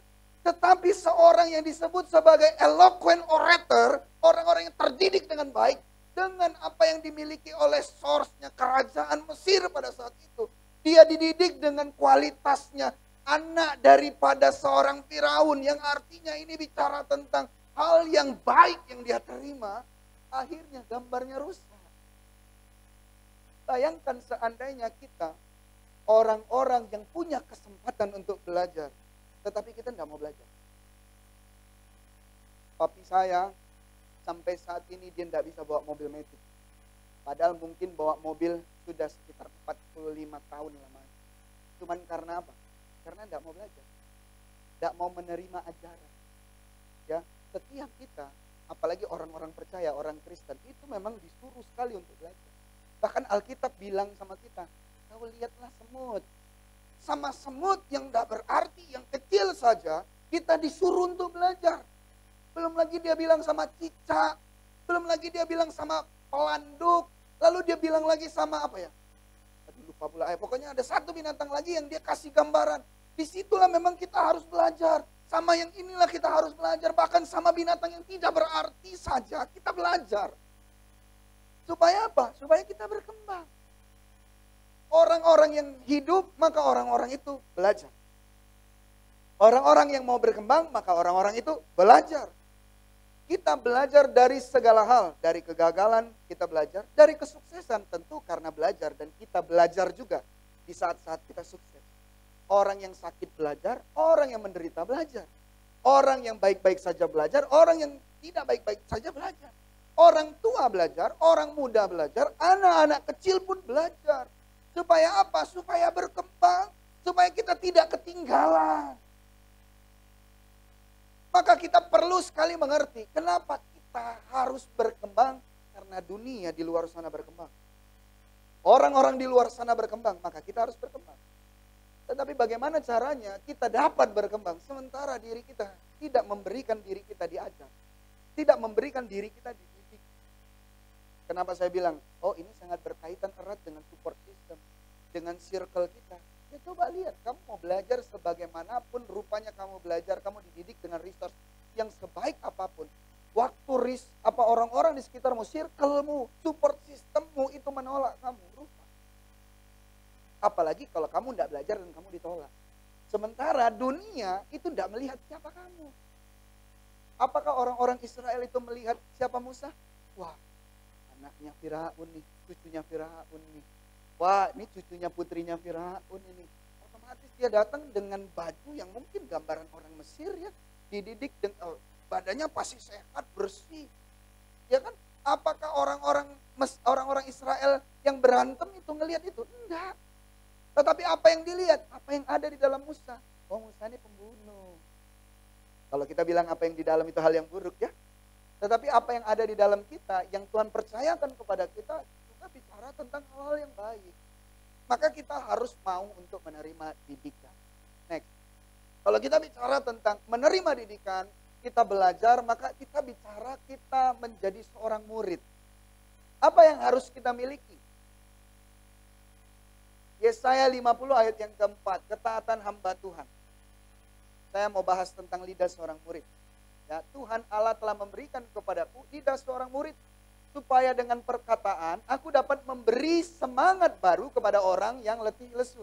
Memberi semangat baru ini karunia. Ya, kita ada baca itu di Roma 12, memberi semangat, encouragement itu karunia yang Tuhan berikan kepada kita. Lalu dibilang, lidah seorang murid lah yang bisa encourage orang. Lidah seorang murid lah itu yang dipergunakan untuk memotivasi orang, menguatkan orang.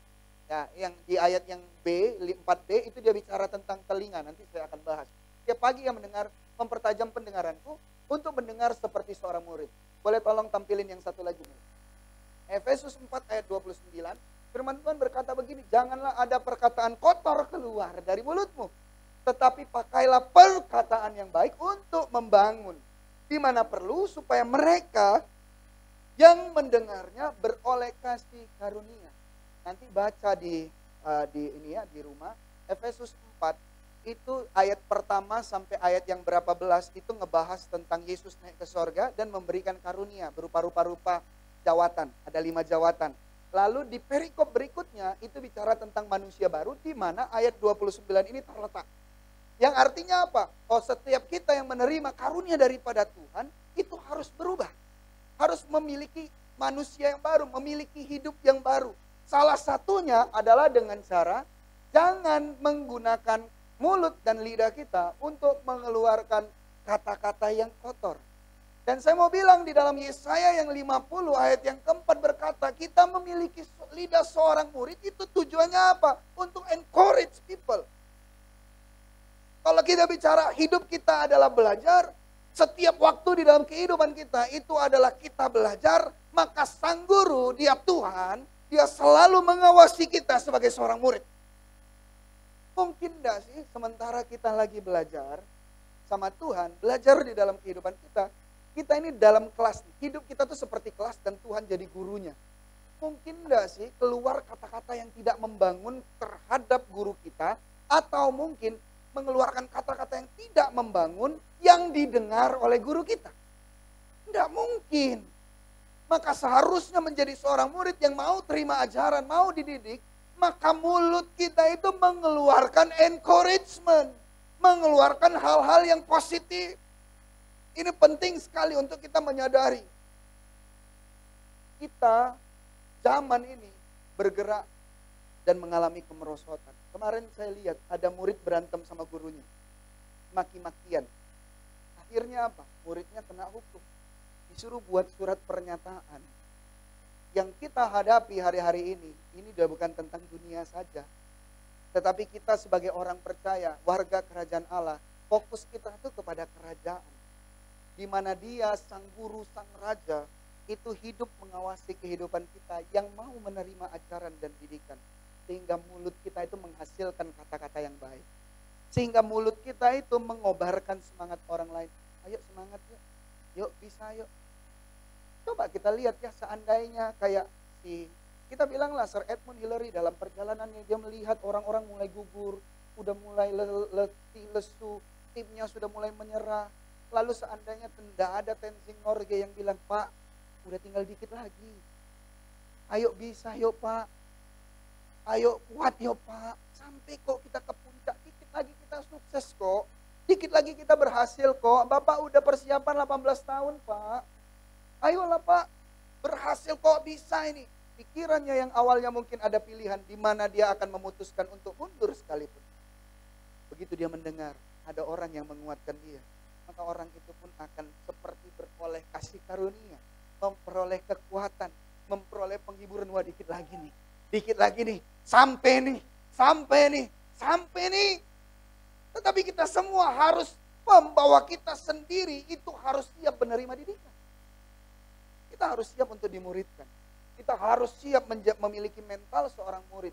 Di mana lidah kita itu hanyalah untuk mengeluarkan hal-hal yang baik saja. Hidup kita ini classroom. Hidup kita nih di hadapan Tuhan, kita semua adalah murid yang setiap hari diajar terus untuk belajar. Sampai kita matilah kita baru berhenti belajar. Seringkali kita dengar itu. Selama masih hidup kita belajar. Anak-anak, muda, tua itu belajar. Matilah yang mengakhiri pembelajaran. Nah hidup kita ini belajar supaya kita bisa berkembang. Amin. Nah yang terakhir, belajar menerima didikan telinga seorang murid.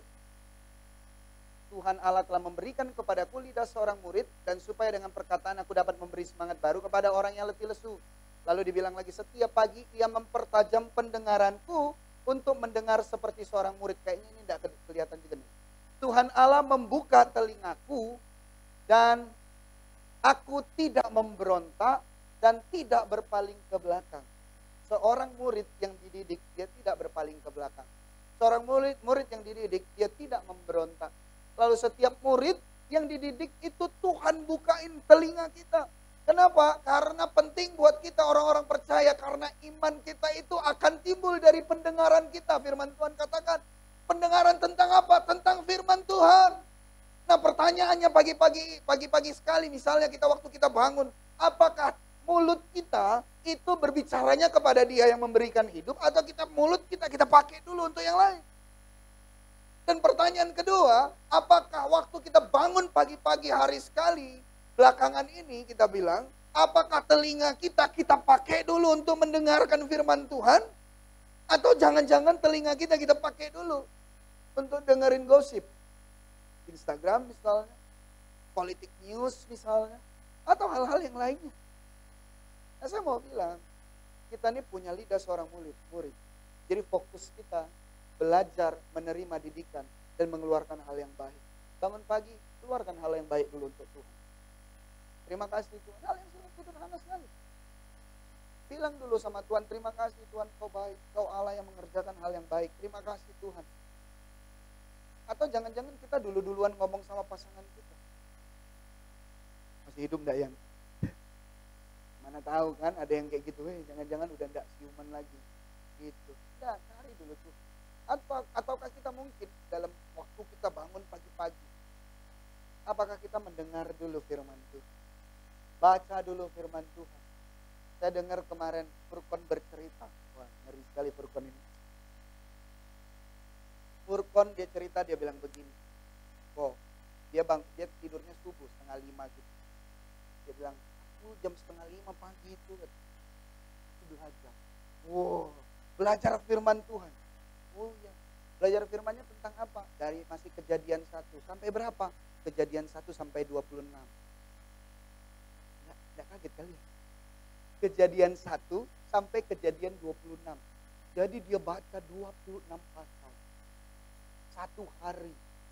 Wah, ini kalau misalnya 26 pasal satu hari, berarti dia bisa menyelesaikan Alkitab full itu hanya dalam 1,5 bulan sampai 2 bulan. Hanya sekitar kurang lebih. Semangat belajarnya tinggi. Kenapa? Karena dia punya kasih yang ulang-ulang. Nah, kalau hari-hari ini lidah kita atau telinga kita sudah tidaklah mulai menjadi lidah seorang murid, telinga seorang murid, maka kita harus koreksi. Apakah kita punya kasih yang ulang-ulang? Apakah kita mengasihi dia dengan sungguh-sungguh? Apakah mulut kita yang biasanya kita pakai untuk memuji menyembah dia? Apakah ternyata hari ini kita ini sudah kehilangan rasa percaya kita, atau mengurangi rasa percaya kita, atau kita ini standarnya sudah mengalami penurunan? Tetapi jangan lupa, firman Tuhan berkata di dalam Kejadian 26 ayat 4-5 ini bicara tentang satu orang yang juga Tuhan tumbuh kembangkan, Tuhan berkati dengan begitu luar biasa, kehidupannya berkembang, harta kekayaannya berkembang, lalu kita bilang keluarganya pun berkembang. Awalnya dia seorang yang mandul, lalu akhirnya di dalam perjalanannya, oleh karena firman bilang ayat yang ke-26 ayat yang ke-5, karena Abraham telah mendengarkan firman-Ku dan memelihara kewajibannya kepadaku, yaitu segala perintah, ketetapan dan hukum-Ku. Ayat yang ke-4, aku akan membuat banyak keturunanmu seperti bintang di langit. Aku akan memberikan keturunan kepada keturunanmu seluruh negeri ini, dan oleh keturunanmu seluruh bangsa ini di bumi akan mendapat berkat. Setiap kita pasti rindu diberkati. Miliki telinga seorang murid, mendengarkan firman, percaya akan janjinya, mendengarkan ketetapan dan menjaga kewajiban kita, maka kita pasti akan diberkati. Amin. Mari saya undang pemusik, song leader, singer.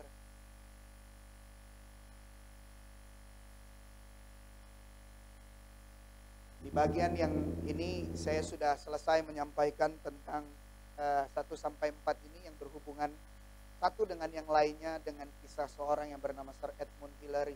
Dan saya juga belajar dari seorang Musa, saya juga belajar dari anak saya yang masih kecil. Maka saya ingatkan kita semua, jangan pernah berhenti belajar. Jangan biarkan telingamu menutup untuk menerima didikan. Jangan pernah biarkan mulutmu, lidahmu tidak menyebarkan kata-kata yang baik sebagai seorang murid. Dan jangan lupa bahwa support system circlemu akan menentukan engkau menjadi apa. Bahkan seseorang yang Tuhan sudah tetapkan untuk Tuhan pakai, dengan begitu luar biasa karya Tuhan yang ajaib, yang seharusnya mati, dibunuh, dibuang ke sungai Nil, akhirnya diangkat anak menjadi seorang anak dari putri Firaun, dididik dengan begitu luar biasa, punya kemampuan berbicara yang baik. Itu pun rusak apabila support system kita tidak benar. Apabila circle kita tidak baik, itu pun akan menjadi rusak. Maka penting buat kita menyadari bahwa kita haruslah ada di dalam pengajaran yang benar dari Tuhan. Sebagai seorang murid, punya lidah seorang murid, punya telinga seorang murid. Mari kita bangkit berdiri, kita akan nyanyikan lagu ini bersama-sama.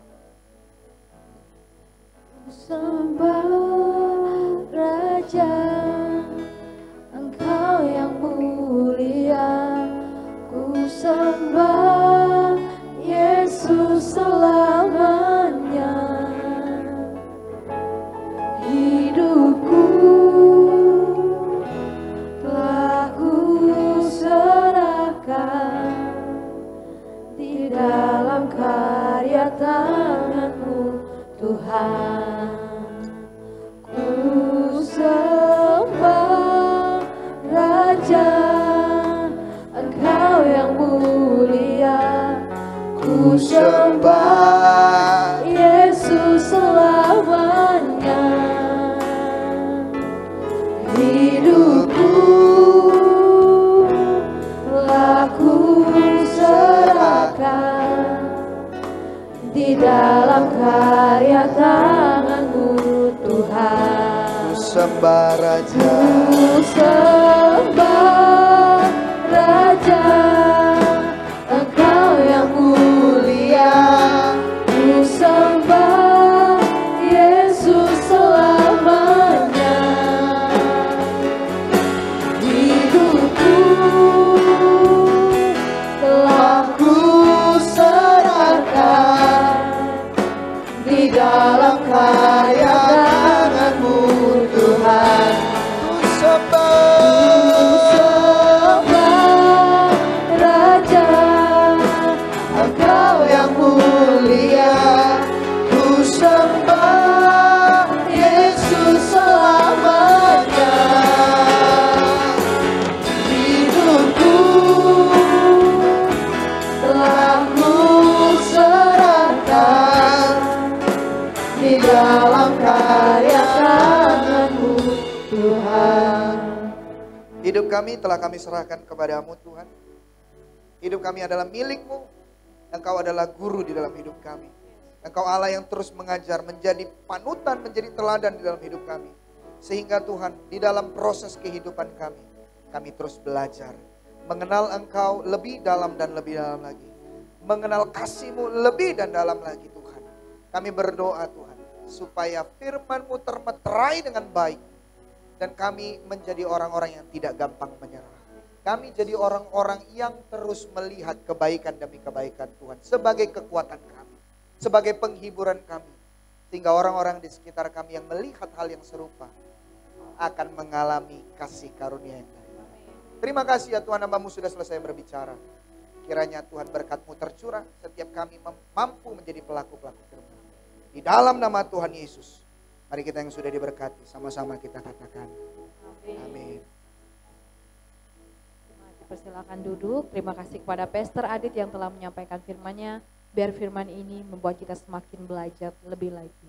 Amin. Kami GBI Jambi mengucapkan selamat datang untuk Bapak, Ibu, Saudara-saudari yang baru pertama kali hadir beribadah di tempat ini. Selamat datang kepada Aureli Titania S, Aurel dan juga Aureli Virginia S. Boleh lambaikan tangan. Halo, selamat datang. Jemaat dan pelayan terdekat boleh memberikan salam. Apabila saudari belum memiliki tempat ibadah yang tetap, kami mengundang untuk bisa bersama-sama dengan kami beribadah setiap hari Minggu di tempat ini jam 10 pagi dan jam 5 sore. Ibadah pertama dan kedua disertai dengan sekolah minggu. Sembari kita mempersiapkan persembahan, kita akan melihat news minggu ini.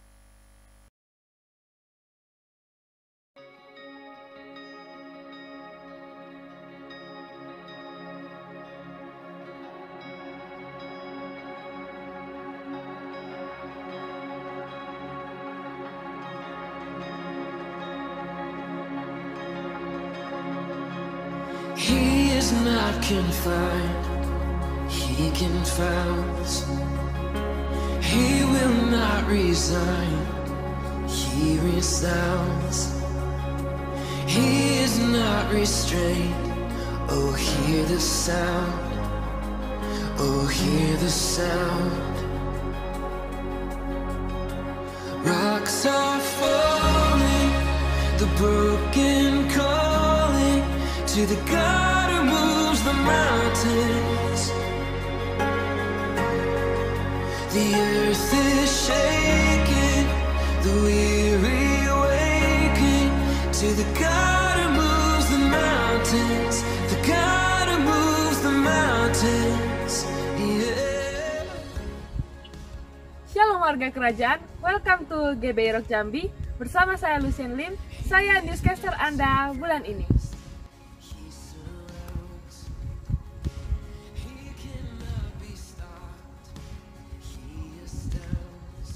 Kingdom Celebration GBI Rock Jambi dilaksanakan sebanyak 2 kali. Ibadah raya pertama jam 10 pagi, ibadah raya kedua jam 5 sore. Setiap ibadah raya disertai dengan ibadah roki.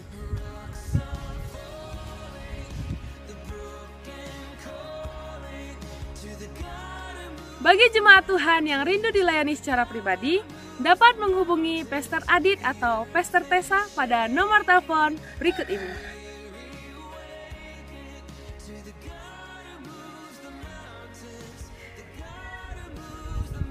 Kingdom Messianic atau DET dilaksanakan pada hari Selasa, Rabu dan Kamis jam 7.30 malam.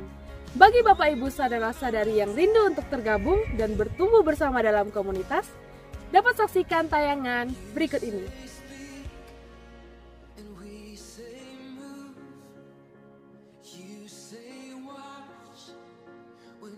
Setiap informasi mengenai kegiatan GBI Rock Jambi dapat diakses melalui grup WhatsApp Kingdom Family. Bagi Bapak Ibu saudara-saudari yang ingin bergabung di dalam grup WhatsApp, dapat mengisi formulir yang telah dibagikan oleh Asyar. Formulir yang telah diisi dapat dikembalikan kepada Asyar. Call Center GBI Rock Jambi kini hadir untuk memenuhi segala keperluan jemaat terkasih selama 24 jam. Mulai dari info dan pendaftaran baptisan air, keanggotaan jemaat, pelayanan khusus, pelayanan darurat, pelayanan penghiburan, pemberkatan rumah atau usaha, serta info pelayanan lainnya dapat menghubungi call center berikut ini. Berikut channel YouTube GBI Rock Jambi. Jangan lupa subscribe, share, dan nyalakan lonceng notifikasinya agar tidak ketinggalan video-video menarik lainnya. Persembahan perpuluhan, persembahan buah sulung, persembahan lainnya, dan tanda kasih untuk mendukung pelayanan gereja dapat disampaikan melalui nomor rekening berikut ini. Demikian info sepekan GBI Rock Jambi. Saya Lucia Lim pamit undur diri. Happy Sunday and God bless you.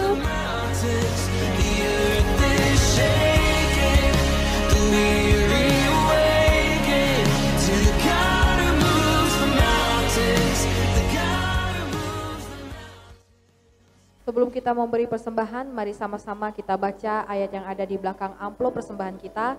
Di dalam 2 Korintus 9 ayat 7, demikianlah firman Tuhan berkata, hendaklah masing-masing memberikan menurut kerelaan hatinya.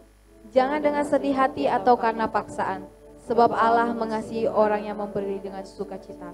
Amin. Saya undang jemaat bangkit berdiri. Mari kita angkat persembahan kita melebihi kepala sebagai tanda hormat dan syukur kita kepada Tuhan Yesus. Saya mengajak semua jemaat untuk sama-sama kita katakan dengan iman. Kami warga kerajaan Allah. Kami warga kerajaan Allah. Dengan sadar dan percaya. Dengan sadar dan percaya Bahwa hidup kami adalah miliknya Tuhan. bahwa hidup kami adalah miliknya Tuhan. Hari ini kami datang membawa persembahan kami. Hari ini kami datang membawa persembahan kami Yang terbaik bagi Tuhan. yang terbaik bagi Tuhan. Dan kami bawa dengan sukacita. Kami bawa dengan sukacita. Yang mau memberi dengan sukacita katakan amin.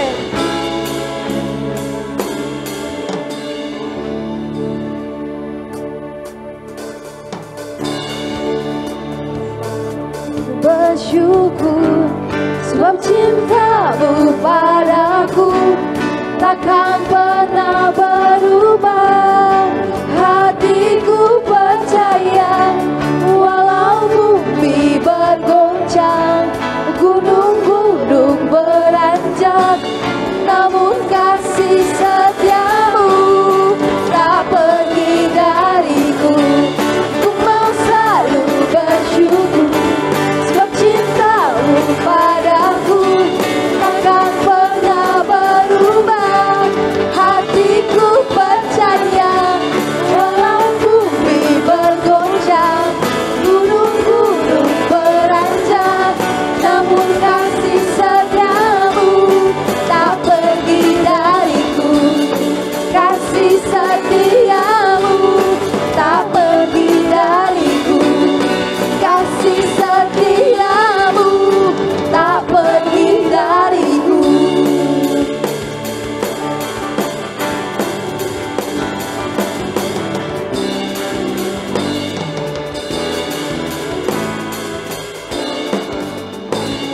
Sama-sama datang kepada Tuhan. Bapa di surga, terima kasih, kami mengucap syukur. Terlalu dahsyat, terlalu ajaib, luar biasa apa yang Kau buat dalam hidup kami. Terima kasih untuk kesempatan hari ini kami boleh bersama-sama datang untuk menyembah, memuji Engkau. Kami Tuhan mendengarkan suara kebenaran-Mu bagaikan mutiara-mutiara yang luar biasa Tuhan. Itu sangat berguna dalam setiap kehidupan kami, di mana kami harus mau belajar untuk dididik oleh kebenaran firman-Mu melalui pribadi-Mu. Ajar kami Tuhan, telinga kami tajam untuk mendengar suara kebenaran firman-Mu. Sehingga Tuhan lewat apa yang kami dengar, kami boleh melakukannya sesuai dengan kehendak-Mu. Amin. Dan mulut kami pakai Tuhan dengan perkataan-perkataan yang membangun orang lain. Amin, untuk amin. kemuliaan bagi nama-Mu. Yes, Tuhan. Engkau memberkati hamba-Mu yang Tuhan sudah pakai menyampaikan isi hati-Mu. Kami percaya karya Allah yang luar biasa terus Engkau nyatakan bagi Bapak Gembala kami di tempat ini Tuhan. Bersama keluarganya, Engkau terus mengurapi dengan pengurapan yang terus baru. Engkau pakai Tuhan hamba-Mu untuk menggembalakan kami di tempat ini seperti Daud, di mana Tuhan yang melindungi Tuhan. Engkau taruh perkataan-perkataan firman-Mu, perkataan-perkataan yang luar biasa, supaya hidup kami Tuhan terpelihara di dalam kekuatan firman-Mu. Hidup kami menerima perlindungan yang daripada Tuhan. Tuhan. Kami Tuhan terlepas dari ajaran-ajaran yang bukan berasal daripada Tuhan, melalui setiap firman yang disampaikan oleh hamba-Mu Tuhan. Yes. Kami terlepas dari serigala-serigala yang mengaum, singa-singa yang mengaum, yang ingin membantai kehidupan kami. Yes, Tuhan. Dan lewat kebenaran firman-Mu yang disuarakan, disampaikan, kami boleh peka, kami menjadi kuat di Amin. dalam kekuatan kuasa-Mu. Amin. Terima kasih Tuhan, terima kasih. Engkau berkati keluarga hamba-Mu di dalam segala hal, segala perkara, dalam pergumulan, di dalam pelayanan, di dalam pekerjaan, kerinduan Amin. hamba-Mu Tuhan. Amin. Bapa, Engkau terlalu dahsyat, terlalu ajaib, terlalu Yes, luar Tuhan. biasa. Engkau lebih tahu apa yang sedang dihadapi oleh Bapak Gembala kami Tuhan. Tangan-Mu yang menopang, yang memberikan berkat-Mu, tikap-tikap langit-Mu terbuka bagi keluarga Amin. hamba-Mu Tuhan. Amin. Sehingga apa yang dialami oleh hamba-Mu itu mengalir bagi setiap kami sidang jemaat-Mu. Terima kasih Bapak yang baik. Kami bersyukur untuk hari ini, setiap pelayanan-pelayanan yang sudah Tuhan percayakan untuk kami kerjakan, kami lakukan Tuhan. Biarlah semuanya itu untuk kemuliaan bagi nama-Mu. Amin. Terima kasih, berkat terindah termanis Engkau sudah sediakan Ya, Tuhan. bagi setiap kehidupan kami. Amin, amin. Kami bawa seluruh sidang jemaat-Mu saat ini yang dalam keadaan letih lesu berbeban berat. Tuhan, Engkau yang menopang, memberikan kekuatan, Amin. yang Dalam membangun nama Yesus. Tuhan, memberikan pengharapan yang luar biasa, Ya, yang tidak Tuhan. berdaya Tuhan.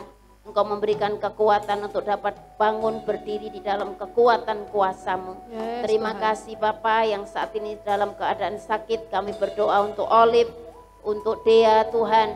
Dalam nama Yesus, Dalam apapun nama sakit Yesus. penyakit mereka, kami percaya bilur-bilur Tuhan Yesus sudah menyembuhkan. Amin. Kuasa Amin. darah-Mu menyembuhkan dengan Amin. sempurna Yes, Tuhan. Tuhan. Dalam nama Terima Yesus. kasih Bapa, juga untuk Ibu Desi Tuhan yang saat ini juga sakit. Kami berdoa pertolongan-Mu mengalir bagi Ibu Desi Tuhan, kesembuhan yang daripada Tuhan Amin. dinyatakan Dalam nama Tuhan. Yesus. Kami terima dengan iman. Dalam nama Yesus. Dalam nama Yesus, saudara-saudara kami sembuh Amin. oleh karena kasih dan Amin. kuasa-Mu. Yes, Tuhan. Terima kasih Tuhan, umat-umat-Mu yang sedang bergumul untuk pekerjaan, untuk buah hati yang mereka rindukan, untuk mereka mendapatkan Tuhan pekerjaan yang baik, Tuhan yang campur tangan di dalam Amin. segala hal, Ya, segala dalam nama perkara. Yesus.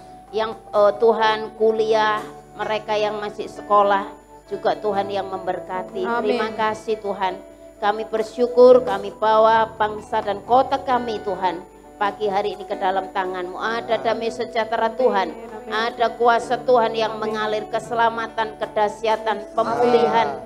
Oh yang besar yang daripada Tuhan mengalir di atas bangsa kami, di Yes, kota Tuhan. kami. Yes. Tuhan, banyak jiwa-jiwa dimenangkan bagi Amin. kemuliaan-Mu. Amin. Ada kuasa Tuhan yang dahsyat bekerja dengan luar Amin. biasa. Yes, Tuhan. Pertobatan terjadi dengan dahsyat dan ajaib Tuhan. Amin. Amin. Terima kasih Engkau memberkati Tuhan para pemimpin kami, dari presiden sampai Tuhan yang terendah di dalam kekuatan kuasa-Mu. Engkau memberi hikmat, kuasa, otoritas daripada Tuhan, sehingga dapat membawa bangsa kami menjadi bangsa yang maju, bangsa yang luar biasa, bangsa yang diberkati Tuhan. Ada anak-anak Tuhan yang duduk di dalam pemerintahan Tuhan. Engkau memberikan kasih karunia-Mu, kekuatan-Mu, kemurahan-Mu, sehingga Tuhan hamba-hambamu, orang percayamu boleh menjadi berkat di lingkungan Tuhan, mereka bekerja Tuhan, sehingga nama Tuhan dipermuliakan. Amin. Terima kasih Bapa yang baik, kami mengucap syukur kepadamu Tuhan.